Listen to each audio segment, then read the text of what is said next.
Sa halip na puting buhangin, makapal na lumot ang nakaagaw ng pansin ng maraming turista sa Boracay, Marso noong nakaraang taon.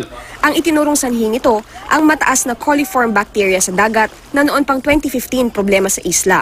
Ang coliform ay isang uri ng bacteria na nagmumula sa dumi ng tao at hayop. Sa pagsisiyasat noon ng Environmental Management Bureau, nadiskubring nakokontamina ang dagat sa Boracay dahil ang drainage pala ng ilang resort diretso sa beach. Kasunod nito, nagsagawa ng aerial inspection ng DENR sa Boracay. Sa joint meeting nila kasama ang Department of Tourism na pagkasundoan ang pagsasaayos ng problema sa drainage.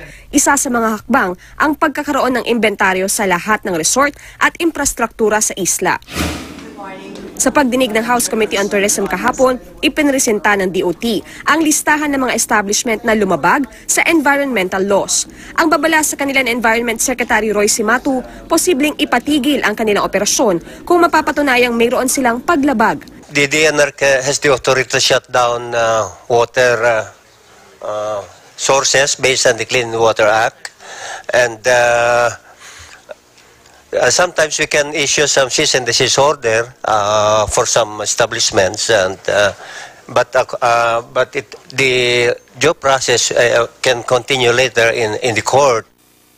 Batay sa impormasyon mula sa Boracay Water Island Corporation o BIWC, 25 na establishment lang ang nakakabit sa kanilang sewage treatment plant o STP. 475 naman ang hindi. Kabilang daw dito ang mga kilala at malalaking resort.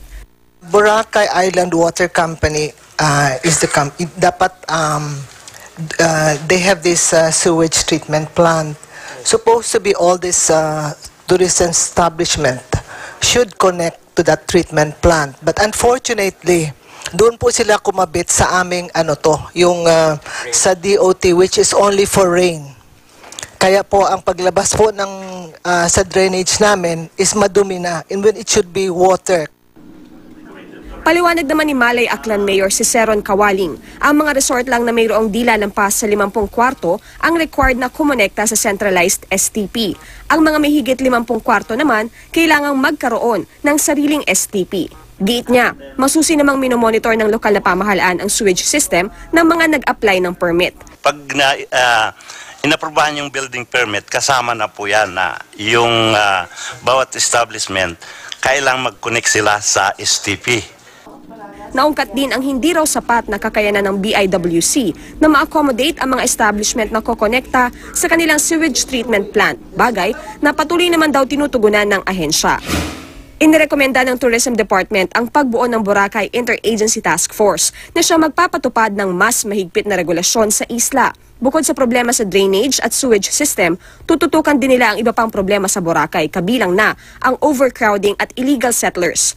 About 400 hectares in Boracay is forest land. However, about 600 buildings are there inside the forest land, and they are occupied by 3,000 to 4,000 illegal settlers. These illegal settlers are competing with the tourism as far as services are concerned. Meaning, it's disposal of garbage, water management, everything. Ayon naman sa Philippine Chamber of Commerce and Industry Boracay, susuportahan nila kung anuman ang magiging desisyon ng mga otoridad tungkol sa mga establishmentong makikitaan ng paglabag.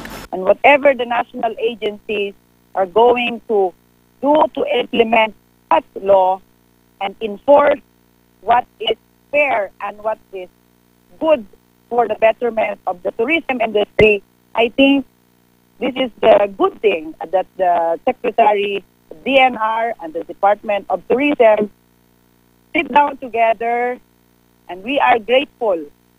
Victoria Tulad, GMA News.